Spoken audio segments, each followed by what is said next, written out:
Hey guys, welcome to another episode of Sleepy Sagas, where you won't hear tales of kings or conquests, but of growling stomachs, damp straw, and the faint whiff of watery porridge at dawn. If you're new here, give that follow button a tap. Share this with a friend who's tossing and turning at night. History might bore you to tears, but sometimes that dullness lulls you to sleep better than any meditation track. Now, dim the lights, turn the fan down a notch, pull the blanket up to your chest, close your eyes, and picture yourself lying on a lumpy straw mattress, the kind that prickles your back. Next to you, a pile of turnips, soft as the toe of an old boot. Your dinner, a thin broth that makes more noise than it fills. Tonight, you're not hearing about wars. You're waking up to a hollow stomach, the kind that talks back. You're chewing on dried fish, so tough your teeth hum like they've bitten stone. And you're learning why a moldy scrap of bread might just feel like a miracle. You don't need to know the year. All you need to know is this: you're hungry, and the world around you, it's hungry too. Let's begin. You wake up, not to the chime of a bell or someone calling your name. It's the ache in your back, sharp enough to nudge you out of sleep. A stray piece of straw has stabbed into your spine, a prickly reminder that morning has crept in again. The light doesn't flood the room like some cheerful springtime ballad. It slinks through the warped wooden shutters, faint as the breath of an old cat, just enough to tell you it's cold, bone-chillingly cold. You don't get up right away. You never do. Instead, you linger there, counting the whistles of wind sneaking through the torn reed walls. A crack in the wooden frame creaks softly, groaning in perfect harmony with another ordinary morning. Your blanket, thin, woven from old wool and a thread of hope, doesn't quite reach your feet or warm your chest, but you pull it up to your chin anyway, clinging to the illusion of warmth. Across the room, your father stirs. His throat rasps, a sound like a kettle running dry. Your mother breathes softly, her hands still curled around a worn basket that holds a tattered pillow. The cold kitchen smells of dead ash and faint smoke, as if someone lit a fire last night and gave up halfway, too hungry to keep it going. You've heard people say a kitchen stays warm with love, but straw doesn't burn on love, and you know it. You ease your feet out of the straw pile, careful not to scatter the fleas. The floor isn't a floor, just packed dirt, damp and cold like a quiet scolding. Each step makes a faint squelch. Is it your feet, or the thin layer of mud from last night's rain? You're not sure. You shuffle to the table. There's nothing on it, and that's no surprise at all. The table, a warped patchwork of leftover planks, still bears the axe marks from its past life as part of a chicken coop. There are 3 chairs. One has a broken leg propped up with a stone. You sit not to eat, but to think about what eating might be like. You know the answer, but for a few fleeting minutes, you let yourself pretend otherwise. You glance at your mother. She stares at the clay pot. The pot stares back at you, and all of you sigh in silent agreement. On the table sits a wooden bowl, chipped in a way that looks like a mocking smile. You've always thought it laughs at you every time you scoop porridge from it. The spoon? That's your fingers now, doing spoon work. The real spoon was lost last winter, burned for warmth with the rest of the spare wood. A rooster crows in the distance, not yours. Your family had a chicken once. You ate it. Some winter ago, in a moment you'd rather not recall. You chewed through tears like a traitor to your own heart. Up on the ceiling, an old spiderweb sways. You spot the spider, ancient and slow, crawling along the edge, hunting for prey it won't find. It's hungry too, poor thing, funny in a bleak sort of way, just like you. Outside, the fog lingers.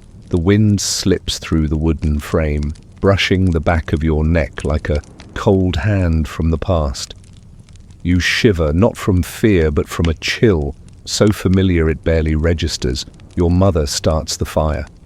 She blows gently, but her breath is too weak to coax much. The flame sparks, dies, sparks again, then dies. Finally, it catches, a frail glow as fragile as hope. The clay pot goes on the fire. The water inside begins to murmur, a prelude to hunger's quiet song. Your stomach joins in, harmonizing. No fish, no greens, just water and a handful of bran dust, the kind meant for chickens. You know this, but you'll eat it anyway and call it breakfast. You're not sad. You don't have the energy to be sad every day. You just exist and sit and wait. A meal doesn't always need to be delicious. Sometimes it's just a chipped bowl, a wrinkled hand, and the steady rumble of your gut. That's enough to remind you you're still alive. And today, you'll eat what you ate yesterday. You wonder, if a meal doesn't satisfy, is it still a meal? Then you shrug. That's not a question for someone like you, someone for whom breakfast is a challenge. You glance at the pot. Your mother stirs a grey, watery sludge with a scorched wooden ladle. And, like every morning, you think to yourself, if only yesterday's bread wasn't quite so hard. But the bread doesn't hear you. And if it did, it wouldn't care. Footsteps shuffle in from outside. Your father carries a small stick of firewood and a look that needs no explanation. He sits, says nothing. The three of you sit around the table, not eating, just waiting for the moment you can. No one says it, but everyone knows. Every morning starts like this, cold, silent, empty. It's a ritual passed down through generations, only varying in how often the pot doesn't get to boil. And then your mother ladles out the porridge. You lean over your bowl, breathing softly. The first sip isn't good. It isn't bad. It's just part of something called living. You eat, chewing slowly, swallowing slower. Not to savor, but to stretch out the time before hunger creeps back. Because after this, there's a long day ahead. Work, cold, wind, and things you can't escape. But for now, it's just the porridge, the bread, and a lingering, familiar ache. You lift your spoon, if you can call it that. It's just a smoothed-down stick, slightly curved, maybe once the handle of a broom or the rib of something that used to breathe. You stir the bowl of porridge like you're testing the depth of the village pond. There's no bottom to find. The porridge is too thin to pretend it has substance. The smell wafting up is a strange blend of cold ash, fermented bran, and the faint char of last night's fire. You take a sip. It's not hot, not cold, just warm enough that you can't complain, but not warm enough to feel comforting. The porridge slides down your throat like a lazy river, neither resisting nor kind. You chew. There's nothing to chew, but habit makes you try, as if chewing proves you're still alive. Another sip. Your stomach falls silent, not from fullness, but from resignation. Next to you sits a loaf of bread, saved from 2 days ago. It's hard, hearty hard, but hard like a brick, baked in coals and forgotten. You tap it on the table. It clinks, stone against stone.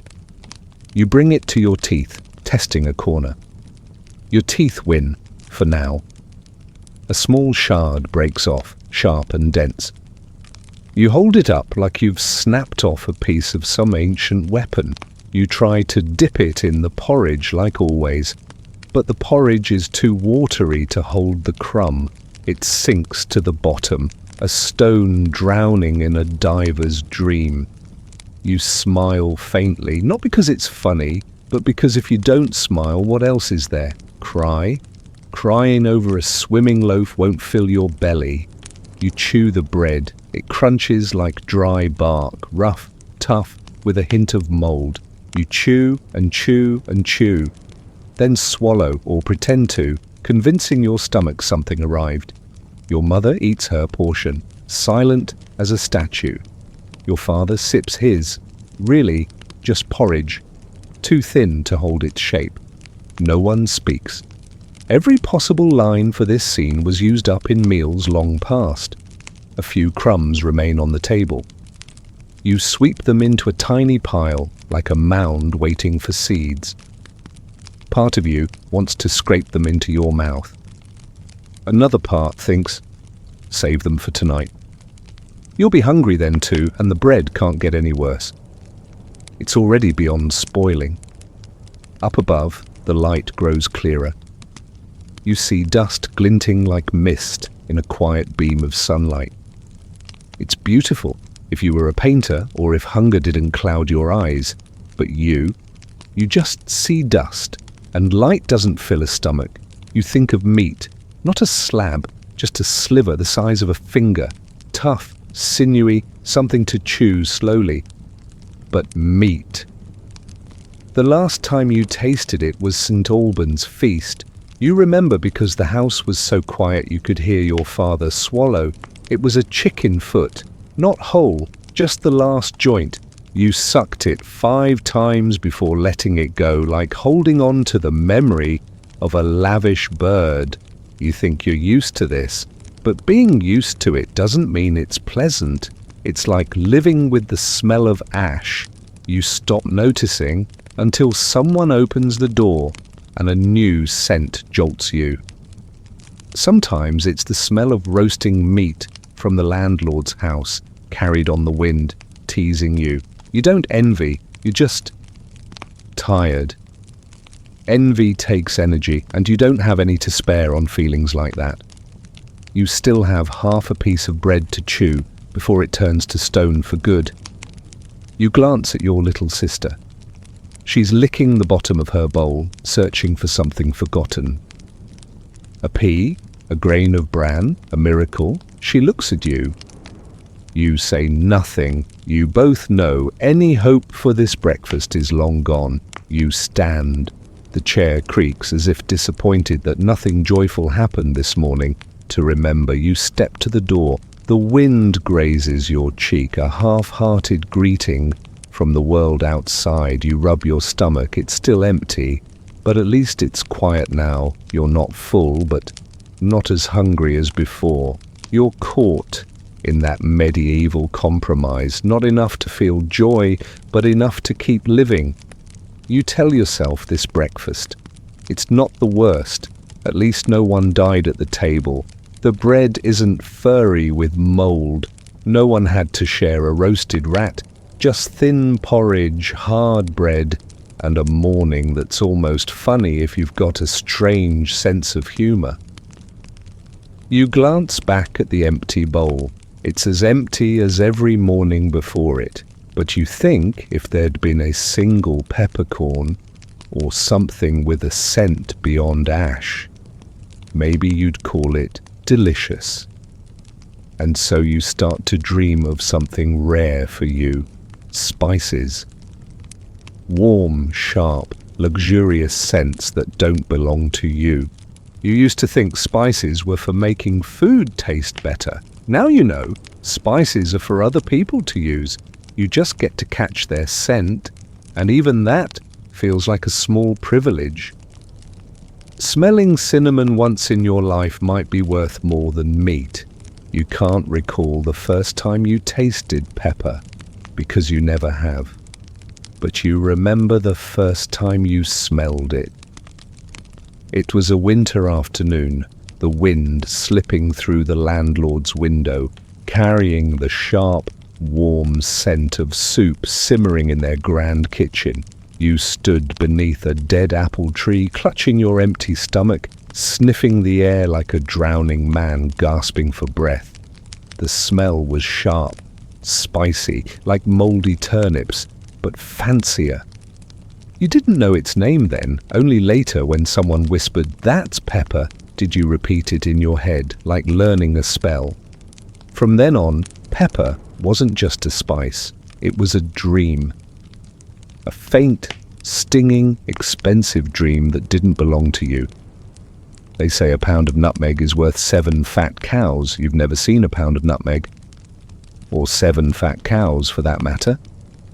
You're not sure which is harder to imagine. You heard about nutmeg once, at the market. An old woman selling pickled cabbage said some noblewoman used it to cure fatigue, boiled with wine and rose petals. You think, when you're tired, you just lie down. No matter how exhausted, you've never considered chewing something from the Far East to ease your aching back. You wonder if those spice merchants, crossing deserts, sailing through storms, ever sit down to thin porridge. Or do they carry a pinch of cinnamon in their pockets, like a charm against a bland life? You think about it, then let it go. Whatever they eat, they're richer than you, by a lot. You remember when your little sister found a piece of what might have been cinnamon.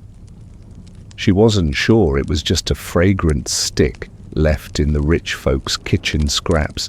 She brought it home, held it to your nose. You sniffed, sneezed, then sniffed again. It smelled like smoke from a Christmas bakery in someone else's story. You didn't dare add it to the porridge. If it wasn't cinnamon, it'd ruin the pot. And if it was, you couldn't waste something so precious on porridge. It sat on the table, a tiny talisman. The next day, your mother used it to start the fire, thinking it was kindling. You weren't angry. Fire deserves to smell good too. And maybe that was the only time your family ate porridge with a truly warm scent, even if it lasted just 3 minutes before burning away. Sometimes you pass the market at dawn. Carts draped in thick cloth roll by, guarded by men in dark cloaks.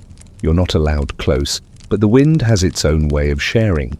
A faint whiff slips into your nose, sweet, spicy, luxurious, and not for you. You once asked a merchant the price of star anise. He looked at you, then laughed. A laugh like a dog rolling over for scraps. You laughed too, not because it was funny, but because laughing along feels less humiliating than standing alone. You never asked again. Once you dreamed you were a cook for nobles. You sprinkled pepper on rabbit, seasoned with salt from Malta, and smiled at the cinnamon wafting from fresh-baked bread. Then you woke up, face buried in straw, drool on your chin, realizing straw has a smell too. Not spicy, but not terrible. You know there's a class of people who live in spices like fish, live in water. They have labeled boxes, ceramic jars, to shield the scents from sunlight. You have a cracked clay pot for salt, not even full. If someone says salt is a spice, then maybe you're a noble. For a moment. You've heard of feasts with wine mulled in ginger and saffron. You've never seen grapes. Gingers for rubbing on chests. Saffron, more costly than pork fat. Wine, you tried thin ale once and regretted the throat it slid down. You've heard legends of curry, a dish with dozens of spices cooked until its aroma drifts across fields. You don't know its taste, but you're sure if it exists, it's not for those who eat bran porridge like you. Still, on rainy days when the wind rattles the thatch roof, you curl up in your old wool blanket, holding a cold bowl of porridge. You close your eyes, imagining a pinch of cinnamon in it, just enough to warm your throat. And you smile, not because the porridge tastes good, but because imagining is the only thing that's free. You sniff the air one last time, hoping to catch a stray, spicy scent from afar. There's nothing but damp earth and old turnips. You know you won't have cinnamon, pepper, or anise, but you wait, because maybe tomorrow's wind will blow from the rich man's house. You stand, stretch, your back aches faintly, your knees creak softly. The scent is gone, but the feeling lingers. You think, today you'll find some cabbage to pickle. It won't be fragrant, but at least it's still green. You once thought vegetables grew everywhere. Then you lived through a winter and learned. Nothing is rarer than something edible that's still green. Green doesn't mean grass. Green means not yellowed, not wilted, not riddled with worms. And most importantly, not borrowed by a neighbor passing by. Winter drags on like a quiet war. No clashing swords, just the steady growl of your stomach. You gather every cabbage leaf, every onion, every sprig of young garlic, stacking them like treasures on a slanted kitchen shelf. There's a wicker basket there, holding a single turnip, sprouting roots. You call it Hope Number 3.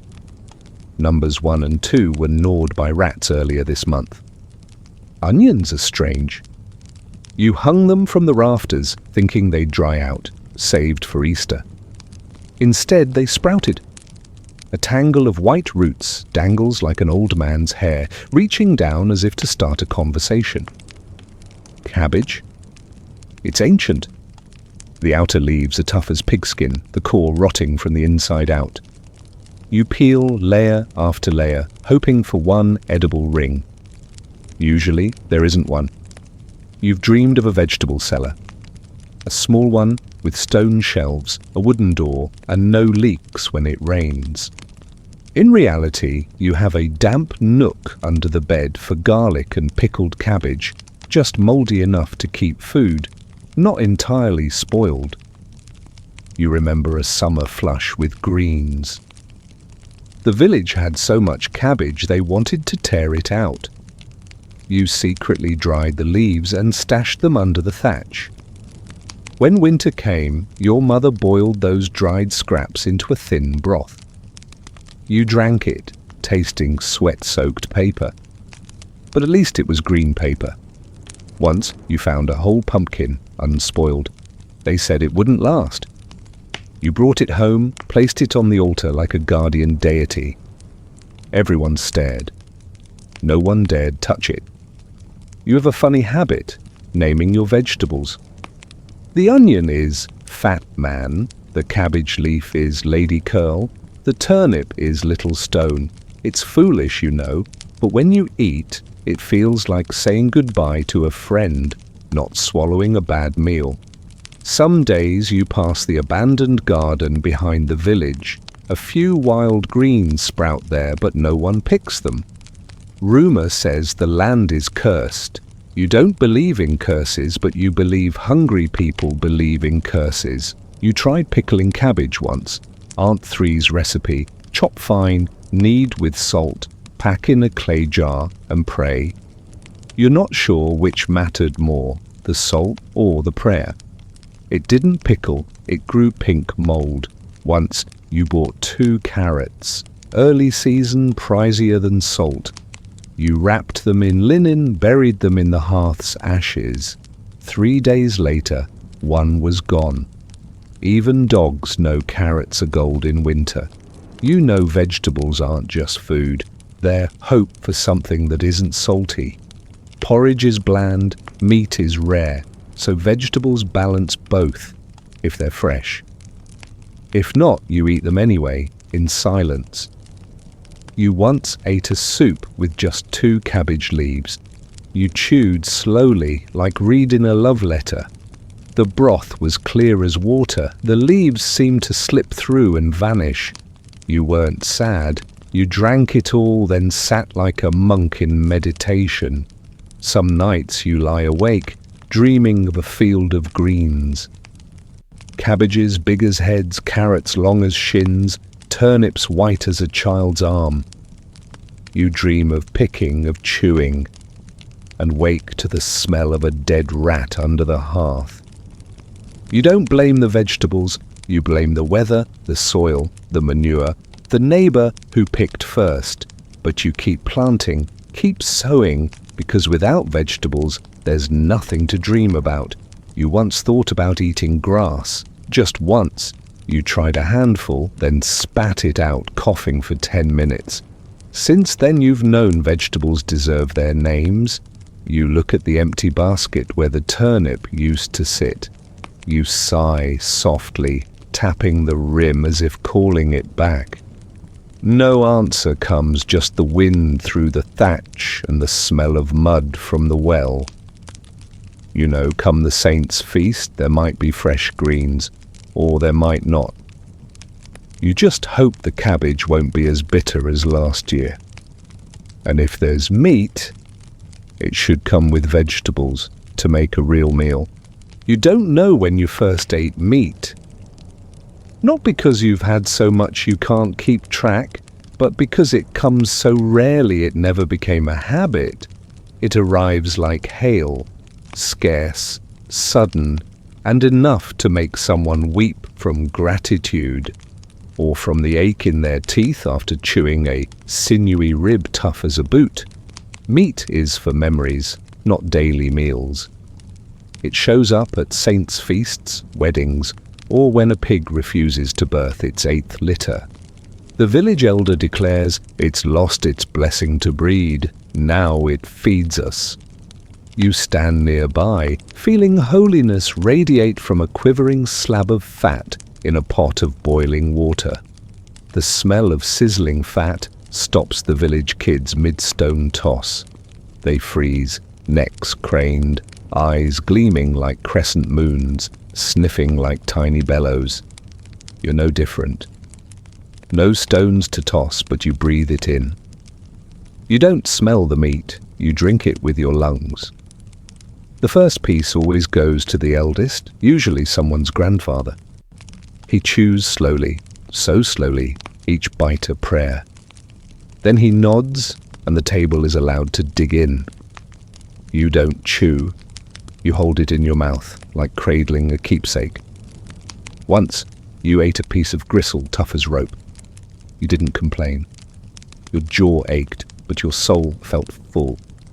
Meat isn't for eating, it's for feeling. You chew as if remembering a dream you never had. Some say old meat stinks. You think, any meat stinks after 3 days without cold. But stink is the smell of opportunity. You once picked up a bone, sniffed the charred fat mixed with ash, and felt your heart warm, like your name was written on heaven's guest list. Meat can come from anything. Pig, cow, goat, even a goose, chased from the pond for being too mean. If it has muscle, you have hope. Once, they brought back a crow, called it game meat. You thought, well, it's still meat. You remember the time your mother made soup with meat. Not much. Just a thin slice floating in watery broth, like a tear. The whole family stared at it, like watching an eclipse. You scooped it up, then quietly slid it into your little sister's bowl. You've licked your fingers after picking meat from bone. Not because you're filthy, but because that's the best part. You waste nothing. Even the broth from boiling meat gets poured over stone-hard bread. And you chew, imagining a feast. Fat is luxury. Once you got a piece of pork fat. You wrapped it in linen, set it on the shelf like a jewel in a box. That night, you didn't eat it. You just took it out, sniffed it, and put it back. Slept as peacefully as a fed cat. One day, you dreamed of a talking pig. It said, "I'll sacrifice myself if you save a bit for my soul." You promised, though in truth, only its hide was tough enough to hold a soul. You've heard elders say, long ago, meat was God's gift. You believe it. On days with meat, the sky feels a little higher, the sun warmer, the wind softer, even the village bell sounds less mournful. You eat in silence, knowing this won't be tomorrow's meal. After the feast, you discard nothing. You keep the bones, boil them 2 or 3 times for broth to mix with porridge. You save the fat, smear it on bread, call it royal spread. You hold the memory because who knows when it'll come again. You don't envy nobles, they eat meat daily but probably never name their chickens. You remember the old pig that bit you when you were 8. It fed you through that winter. You eat to live but also to remember. Meat, to you, is proof that life sometimes has flavour. When the fat in the pot cools, hardening into an ivory layer, you stare at it like a painting. Not because it's beautiful, but because it's rare. You scrape it aside, saving it for your grandmother's memorial. You know, God doesn't always give, but when He does, it's just enough. Because when meat runs out, fish takes its place. Not fresh fish, salted, wind-dried until it's unrecognizable. And when you bite into it, the salt makes you forget hunger, and sometimes even your own name. You bite into the first piece, and for a fleeting moment, you forget who you are. There's just teeth, gums, and a sound like stone striking stone. Dried fish, herring to be exact, wakes you faster than a splash of cold water. It doesn't smell fishy. The salt won that battle. But it carries the memory of the sea, briny, cold, indifferent. You remember that windy day, your hands too frozen to grip a knife. You picked at the fish with numb fingers, its tail slipping like it still had life. When you finally cut a small piece, you felt victorious, then you bit into it. The fish was so hard you thought you'd chomped a stick, meant for kindling. Your mother said, "It needs 2 weeks of drying to last the season." You thought, 1 more week and it could be a weapon, but you didn't say it. She'd spent all morning scaling fish, her hands crusted with flakes, her shoulders stiff as a broken mill. You eat the fish like reciting a prayer, slow, reverent, a touch reluctant. Dried fish and hard bread make a pair that would make a modern dentist weep. You bite the fish, then the bread, then pause, your jaw sending warning tremors. You don't know why your ancestors chose fish for storage, maybe because it comes from the sea, where no one expects softness or kindness. You once asked your grandfather, "Did you ever have fresh fish?" He looked at you like you'd asked if angels danced around the chicken coop. "Only if someone drowned near the shore," he said. "Otherwise eat it dry, kid." You laughed, but inside it stung like bad pickles. Once you tried cod left behind after the landlord's Lenten feast. The first bite was like salty parchment. You chewed, feeling your life shortened by a year. But it was the first time you learned some fish don't smell fishy, they crumble into ash. When the fish is too tough, you stew it.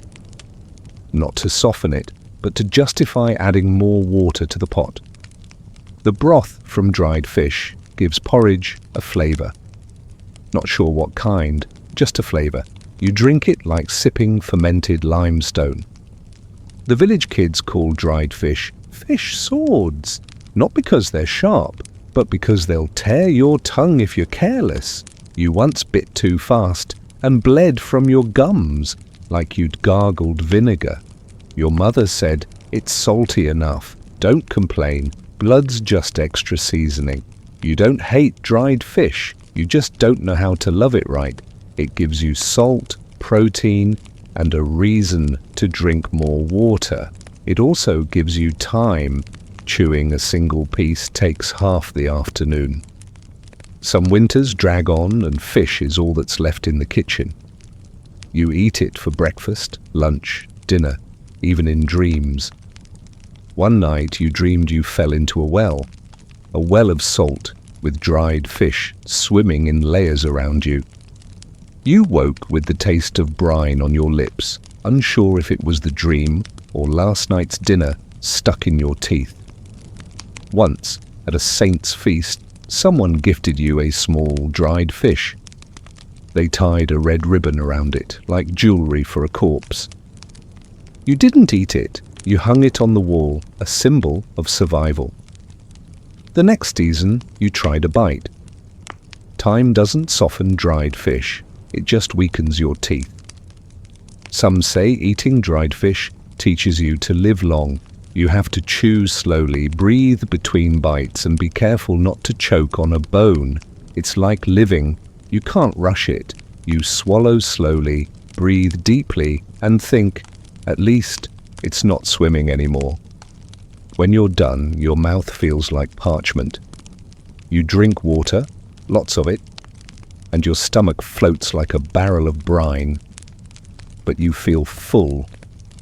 Not from satisfaction, but from exhaustion. Full in the way that says, all right, that's enough. You've lived through today. You look at what's left, half a fish, all bones. You wrap it up for tomorrow. Not out of thrift, but habit. Because after fish, come the things that take even longer to rot. Back then, rot wasn't the fear, it was something to delay. You'll see how they kept spoiled meat, soured milk, stale bread. An art of stretching decay, not because they wanted to, but because there was no other choice. You lift the lid of the pickle jar and a whiff rises like a reminder that life and decay are just one stir apart. The smell isn't bad, just unmistakable. Not rotten, not fragrant. It's like the memory of a cabbage that gave up dreams of soup and settled for a cold, salty wait. You lean in for another sniff, making sure today's batch hasn't gone too ripe. No one told you to love this stuff, but everyone eats it. It's the only thing standing between a chilly draft and a growling gut. Pickled cabbage is soft enough to chew without bleeding gums, but tough enough to remind you of a wagon tire. You pair it with porridge for flavor, a word you learned after forgetting what real taste was. It's not just cabbage. You pickle onions, turnips, and sometimes something you can't quite name. You only know that if you leave it in a jar long enough, weighed down with a stone, it becomes food. The recipe? Vegetables, water, salt, thyme, and faith. Because without faith, you'd never dare open the jar. Fruit's the same. You dry apples on the roof until they're crisp as parchment. Each bite is brittle as fallen leaves, a little sour, a little sweet, mostly just there. You chew and imagine you're tasting September's sunlight. Sometimes there's a worm. If it's not wriggling, you don't worry. Fish you're used to, but meat? That's the real challenge. Salted meat, smoked meat, air-dried meat, all tricks to cheat time. You hang it from the kitchen rafters, letting smoke cling like a dark coat. The smell seeps into your hair, your clothes, your sleep. But at least it keeps the flies away. Once, you opened a jar of salted pork fat from last year. The fat had turned a shade like weeping wax. You cut a small piece, tossed it into porridge. The porridge woke up, alive with flavor. Not delicious, just bolder. Like a knock at midnight. Milk, if you have it, gets fermented.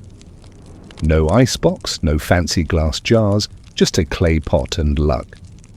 The milk curdles, thickens, turns sour and lumpy, like it's practicing to become stone. You take a sip and feel like you're swallowing a fermented mistake. You once asked your father, "Why not eat it fresh?" He laughed, not from joy but exhaustion. Fresh lasts hours, hunger lasts months. You nodded. And from then on you learned to save. Bread gets saved too, and the older it is, the harder it bites. You bake it, then leave it. Not because you're full, but because you don't want to rush. Some loaves age into something closer to a shield than food. You once used one to prop a door. It worked surprisingly well. The villagers call these things long-lasting, not because they're good, but because they outlive your patience. A bite feels like chatting with last month. Sometimes your gut answers with a strange gurgle. Everything in your kitchen has a familiar musty charm, from the darkened cheese to the jar of flour that smells different. They live with you quietly, stubbornly, too precious to throw out. Because still edible is a broad concept, rich in hope and low on standards. You once saw an old woman scrape mold off bread. She didn't toss the loaf, just the mold. Then she smiled. Mold means it's still alive. You weren't sure if you felt comforted or alarmed. Slowly you realize your cuisine isn't about taste. It's about survival. If it doesn't kill you right away, it passes muster. That's the art of stretching decay. Like all art, you don't need to understand it, just accept it. Accept that every meal is a gamble. The food might not be fresh, but you're still breathing. And in those days, that was a triumph. You close the pickle jar, add a stick to the fire, and sit. What'll you eat tomorrow? Maybe porridge, maybe bread, maybe something you've forgotten the name of. But today, you survived. And tomorrow, if the bread's still edible, you'll chew it slowly, like gnawing through minutes of your life. If you think pickled cabbage is the limit, brace yourself for what's next, where they mixed bread flour with chalk, clay, and sometimes things even the trees wouldn't claim as kin. You can't recall the last time you bit into a loaf made purely of wheat. Maybe it was when you were young enough to think baby teeth lasted forever. Now every bite feels like you're chiseling a wall with your gums.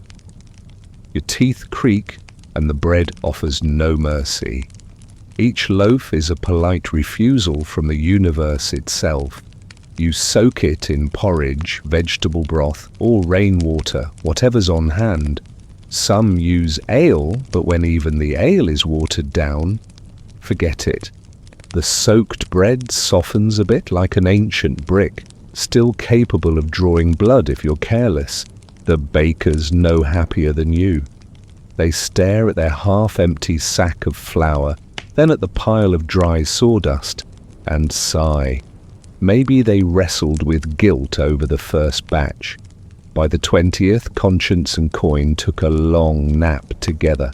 Sawdust is common, clean, easy to mix, practically part of the family. Tree bark adds a darker hue, fooling buyers into thinking it's fine barley. Lime powder gives a deceptive whiteness like a cosmetic lie. Clay? Get the ratio right, and the loaf holds its shape, even if your teeth don't. Someone tried ground slate once for a faint, smoky flavor, like wood-fired bread. A failed experiment, not because it tasted bad, but because the eaters turned slightly purple. You heard about an old man who bit a pebble in his loaf and nearly sued, but he died, toothless, before he could speak. The case sank quietly. You don't blame the baker, you blame yourself for being too hungry to tell sawdust from flour. Your stomach has no taste buds, it only has sounds. And those sounds with every bite are a looping lament. This again, people still buy bread. The alternative is eating nothing. Bread, no matter how much wood it hides, is a symbol of hope. If you can chew it, you're still alive. Some collect old, dry, moldy loaves, grind them up, mix with water, and shape new ones. Elders have tricks. They toast bread over coals to kill the mold. as if fire could absolve culinary sins. Others scrape off the crust, spritz it with vinegar, and call it good. You just close your eyes while you eat. There are rumours of an honest bakery, no fillers, no lies. Somewhere 10 days' walk from your village. They say the bread there is soft as a sigh, fragrant as childhood memories, white as an ex-lover's apology, but it's just pie in the sky. You tried baking once. Mixed flour, kneaded by hand, baked on a hot stone. The result was something between a cobblestone and a paving brick. Your dog sniffed it and turned away. It hasn't looked at you the same since. The kids aren't picky. They treat bread like edible toys, sometimes just toys. You saw a child use a loaf as a cart, then a weapon, then toss it into the dung pit. You didn't blame them. That might have been where it belonged. You wondered, would eating rocks be any different? Then you remembered, rocks don't smell of smoke, and they don't fill your belly with false fullness like doctored bread.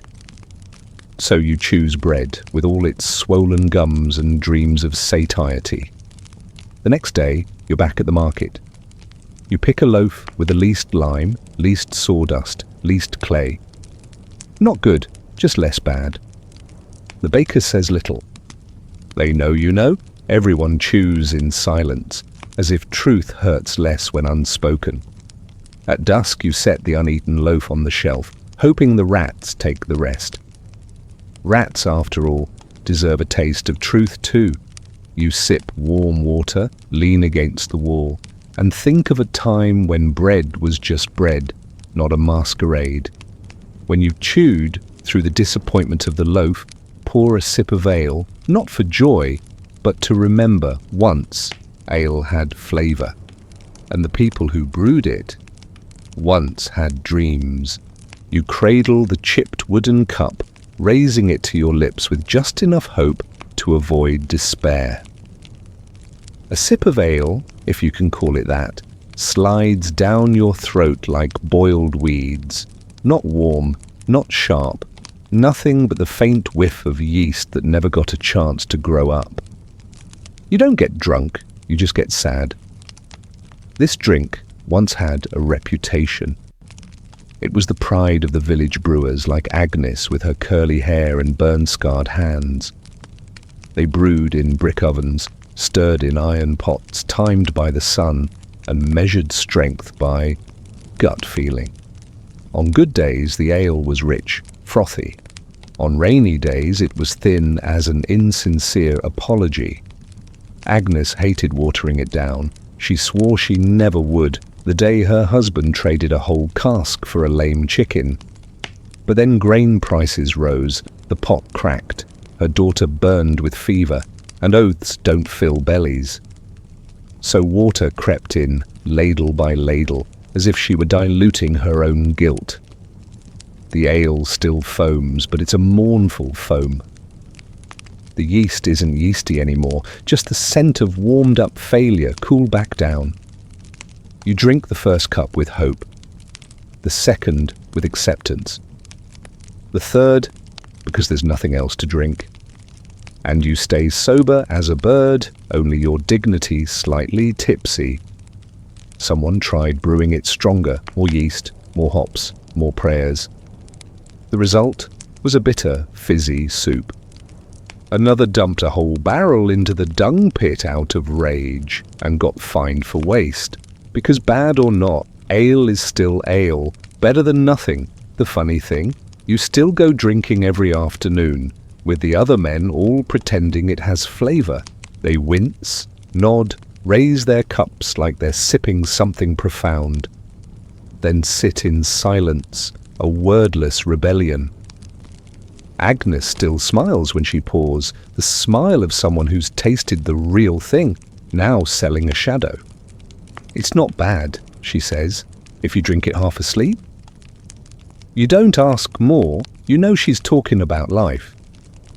Once, you downed 3 cups in a row, hoping your head would spin like the rumours promised. All you got was a need to piss. It was the first time you realized this is a drink that makes you pee, not sleep. A function no one asked for but everyone gets. Ale doubles as social glue. Offering a cup is like inviting someone to share quiet sorrow. Refusing one? That's for folks fed up with both ale and life. You've never refused, not because you love it, but because you lack the guts to say no to a woman who brews and cries at the same time. Kids aren't allowed ale, but they steal sips. They grimace, spit it out, then ask, "Do parents really drink this?" You nod, thinking they'll understand when they're older, or disappointed enough. Ale, in the end, is your first lesson in expectation versus reality. On the coldest winter day, they heat it to pretend it's wine. You tried it once, it tasted like sad soup. The warm ale made your tongue miss the cold version, not because it was good, but because it was less bad, a math problem with no right answer, only a watery one. The village whispers of wine in the big city, red, fragrant, bold. They talk like kids dreaming of candy. You've never tasted it, only caught its scent from a passing cart. A luxurious smell with a name you can't pronounce. So you return to your wooden cup, to fermented tears, to a bitterness sharper than feeling. You know this ale won't make you drunk, but it'll make you think of lost dreams. Something faintly sharp, warm, that sets your heart adrift. Now, your heart's adrift anyway. From blandness. When night falls, you set the empty cup by your pillow. A habit without reason. Just in case you dream of a grand feast, you want something to hold, even if it's just a cup that once held something barely ale. And in a dream light as watered-down yeast, you hear a faint grunt, not from the pot, but the sty. Because pigs don't just smell food, they know who's competing for it. Your morning begins with a snuffling sound at the foot of your bed, not your wife, not your kids. It's the heavy, damp breathing of a creature with a soul all its own, your pig. It sleeps under the straw pile tucked near the hearth, the warmest spot in a house without a proper door. You hear it shift. Its hooves scrape the packed dirt floor, a sound both familiar and faintly ominous. Not because it's frightening, but because you know it sleeps better than you do. It eats first. It gets dry straw. And most importantly, it doesn't have to trudge to the fields. You open your eyes to damp straw walls, exhaling the scent of mouldy earth. The morning air is cold as death's greeting. You pull up the blanket, reeking of smoke from a roast 2 months ago. It's not thick enough to warm you, but dirty enough to keep the lice loyal. The lice don't care who you are. They don't mind that you're a father of 3, or that you fought in the grain shed raid. They only care if your skin is warm and if you scratch slowly enough for them to scurry, and you naturally do. Up on the roof something thumps from a ruined bird's nest. Maybe droppings, maybe piss, maybe a dead wasp nest. You don't look up. Last year taught you that looking isn't always wise, especially when your roof is a haphazard patchwork of thatch, grass, and hope. The pig stretches, letting out a wheezy grunt like a morning hello. You don't reply, not out of spite, but because it usually wins conversations. It knows who matters in this house, who gets kept, even in lean times. You know it, and it knows you know. You stand, your feet meeting a floor cold as a dead cat's back. Something soft and sticky clings to your heel, maybe wet straw, maybe not. You don't check. At your age, wisdom means ignoring what you can. You just wipe it on the hem of your old tunic. Once your father's, then your brother's, now yours, and no one's next. In the corner, the sleeping hen opens an eye. It glares at you as if to say, "You again?" You nod back. Courtesy never hurts, even with creatures that don't answer. They're residents too in this house without secrets. Smells drift from every direction. Dry manure, wet manure. The sprouting onions hanging overhead. The unwashed feet from last week. And the dampness, the signature scent of long-term poverty, unwashed by soap, only time. You exhale deeply, just to confirm you're still alive. The pig snorts again. You hear its nose twitching, as if inspecting breakfast's ingredients. Not you, you think, but you're not certain. It's eaten shoe leather. It's eaten false teeth. It's not picky. Once, you fell asleep too close to its pen. Morning came, and its tongue was licking your hand, testing. Since then, you keep a turnip stub by your side at night, just in case someone needs a midnight chew. Caution never hurts, especially with a housemate that has teeth and no sense. In winter, the pig's your best heater. You've rested your head on its belly, learning fat warms better than family. When wind howls through the straw walls, only its quivering hide gives you hope. Friendship, if you can call it that, starts with shared breath. Your wife once said, "We live like animals." You wanted to argue, but realized it was a compliment. Animals, at least, eat on time, sleep soundly, and don't pay salt taxes. You're not sure you manage any of those. Your kids don't question the pig in the house. They think it's normal, like leaky roofs or cracked cups. Only when they grow up will they learn some houses don't share beds with livestock. And that'll seem strange.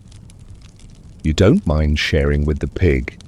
You just dream of sharing it with another house, preferably as smoke rising from a hearth. But for that, it needs to age, and you need to wait. Wait until neither of you is fat anymore. Night falls, and you hear it stir one last time. Its sigh blends with the wind slipping through the thatch. You pull the blanket higher, wondering if tomorrow you'll still feel the difference between you and it. Maybe. Maybe not. Maybe worse. But when dawn breaks and you step outside, you'll feel a difference. A place without pigs, just dung. And that's when you enter the grandest latrine of medieval Europe, the street. You push open the door, if you can call that warped plank a door, and step outside, if you can call the muddy, slippery, dung-dotted ground outside. The air slaps your face gently like a caress from the god of plague. You breathe through your mouth, not by choice, but because your nose has clocked out. The street is a grand concept. In your village, it's 20 steps long, paved with dung, human, horse, cow, and sometimes unidentifiable. A trickle of water snakes between muddy ruts. A sewer stream, also the kids' playground for leaf boat races. They laugh, and you're not sure whether to feel joy or apologize. You place each step carefully, dodging the glistening patches. In this world, anything shiny on the ground isn't gold. A bloated rat corpse lies sprawled mid-path, like a ruined loaf. Flies circle it like court dancers, passionate, precise. A breeze carries the scent of fresh dung, stale fish, and rotting hope.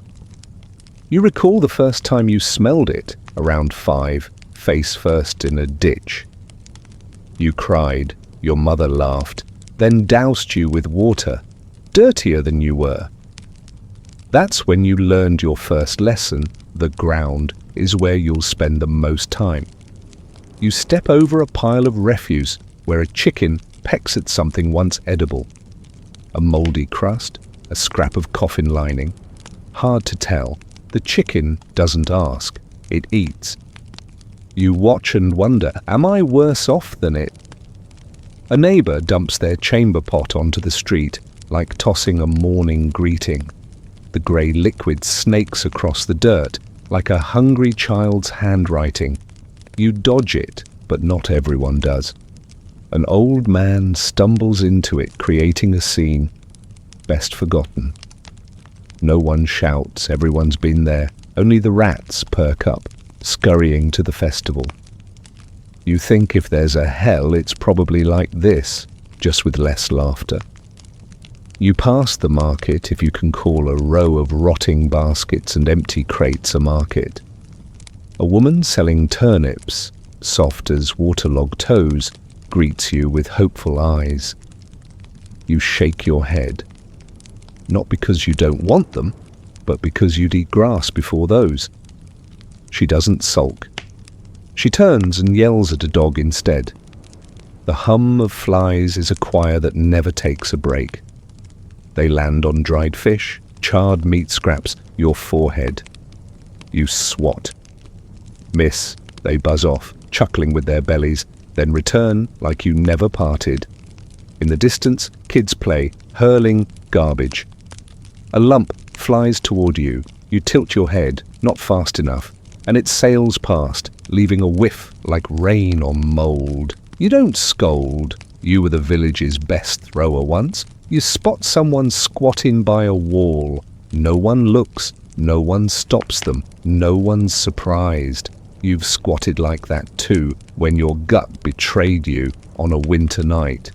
The cold speeds everything up, even regret. Underfoot, dung and rainwater form a mud with personality.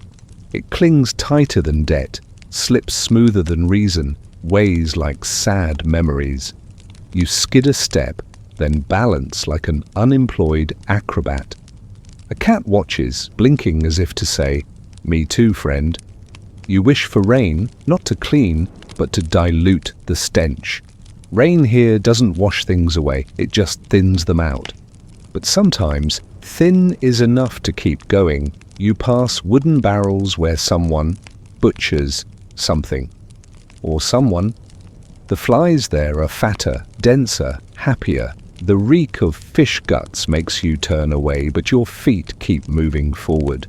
Because turning back means crossing the street. Again. You glance back at the street, the longest latrine you've ever known. No doors, no basins, no privacy, but always open, always welcoming. Where everyone goes, literally. And you think, at least you're still alive, unlike that king who thought a peach was safer than this street. But that's another story. You always thought a king's death would be grand. Thunderclaps, trumpets, or at least a moonlit assassination. But no, King John didn't fall to a blade, he fell to a peach. Not a peach that slit his throat, mind you, just a peach doing its job, sweet, soft, and quietly fermenting. It was an October afternoon when he ate it, a late-season fruit, fragrant, juicy, deadly. They say he used his bare hands unwashed. Not that washing would have helped. Those hands had touched everything from pearls to stable muck. And of course he paired it with cider, a drink far too confident in its self-sanitizing powers, just like the king far too confident in royal immunity. After that little feast, his stomach started drumming a war march from within, a soundtrack no one wants on full blast. The servants panicked, fetching herbs, muttering prayers, even dipping their hands in chicken blood. Meanwhile, he lost his dignity with every bout of diarrhea. Picture him there, sweating through his imported French tapestry, eyes wide, muttering about traitors, or maybe the cook, his gut churning as if staging one last rebellion. After 3 days, not of judgment, but of purging, he left this world. The chronicles say he died of dysentery. But you know it was the peach, and the cider, and noble stupidity. No one checked where that peach came from, or if the picker washed their hands. The common folk chuckled, not out of scorn, but because for once they felt equal. Turns out no one escapes bad food, not even the man on the throne. You eye tomorrow's rotten peach at the market with new respect, mixed with fear and a touch of reverence. Because who knows, it could kill a king. His story became a village tale. Storytellers giggle about the king who lost to his own bowels. No one carved him on a throne, but some whittled him perched on a privy. You think of him when your stomach twists after a bad bowl of porridge. You feel a bond, like old friends sharing a digestive fate. If he has a soul, he's probably out there, grimacing, muttering, "Peaches, not worth it." You nod and steer clear of any fruit basket that looks too tempting. In your world, fruit isn't a symbol of vitality. It's a lottery. Eat it, and you might get a bit of nourishment, or meet King John sooner than planned. You stick to sawdust-laced bread. At least it doesn't pretend to be delicious. You tell this tale to your kid as a warning. Nothing's more dangerous than something soft and sweet. They ask, "Like Berta's cat?" You pause, then nod. Both can scratch you if you're not careful. And if you're curious where those peaches came from, step with me to the market. A place bursting with colour, noise, and a million flies feasting like they just won a war. You step into the market from a slick, stony alley. The ground shimmers, not with sunlight, but with something wet, sticky. Nobody knows what it is: grease, sewage, or the tears of someone just swindled. Walk slowly. One slip and you're embracing a dead pig. The market's crowded today, not for abundance, but whispers of real chicken, not cat meat wrapped in chives, actual chicken with wings and a past. You weave past kids squabbling over fish bones and pause at the meat stall. No table here, just a warped plank propped on 2 stones. The meat lies exposed like it never had a say, bruised red, ashen grey, oozing, flanked by flies. Flies don't just visit, they settle, build nests, breed. You wave your hand, then freeze. 3 flies now buzz from the meat to your nose. The seller, an old woman, name unknown, scratches her foot, blows her nose into her scarf's corner. Her prices sound like fairy tales. You listen like she's a dubious prophet. Behind her, the fish stall, no ice, just cold gravel. Fish sprawl on stones fresh from a summer's hell. Cloudy eyes, shedding scales, a stench that makes you swear off meat forever. A man shouts, "Who stole my herring?" You spot a fat cat, fish tail in mouth, sprinting like it's clutching a crown. Rats don't steal, they reside. In flour sacks, vegetable baskets, bold as lords. Some are child's foot-sized, others clever enough to wait for turned backs. There's a clean corner. Vendors hang white cloths as a sign, not for wiping hands. You lean in, sniff. The fabric smells of dried blood and mud. This is the cleanest spot where flies jostle for space. A baked goods stall. The aromas suspiciously sweet, made from old oats, brewer's waste, and a secret no one dares ask. You pick up a pastry. It cracks, puffing a fine dust. You hope it's flour. The vendor grins. Eat. Someone starved to death this morning. Not the warmest sales pitch, but you're out of options. You hand over 2 dull coins, take the pastry, and a lingering doubt that reaches your gut. One bite tastes like ancient clay, if you're feeling generous. Nearby, a child vomits. Not sick, just ate something like a used rag. The mother pats his back while haggling over wilted apples with a one-toothed man. You're not sure who's winning, probably the rats lurking behind. You search for something edible, no prayers required. Carrots, small as fingers, limp green onions like your grandmother's hair, bread cracked like parched earth, but at least it doesn't twitch. You buy a garlic bulb, not for health, but because it seems lifeless. They say plague starts in markets. You don't argue. Everything here could kill. Hard bread might break a tooth, then infect you. Rotten apples could leave you dehydrated, then dead. No one washes hands. There's no clean water, no gloves. They haven't been invented. Meat isn't chilled. It's trusted. Trusted not to be 2 days dead. An old woman sells milk in an open clay jug, frothy with a film. She scoops it with a hand that just scratched her knee. You back away, pretending you were never there. A breeze blows through, not refreshing, just carrying dung, dead fish, and a gentle nausea.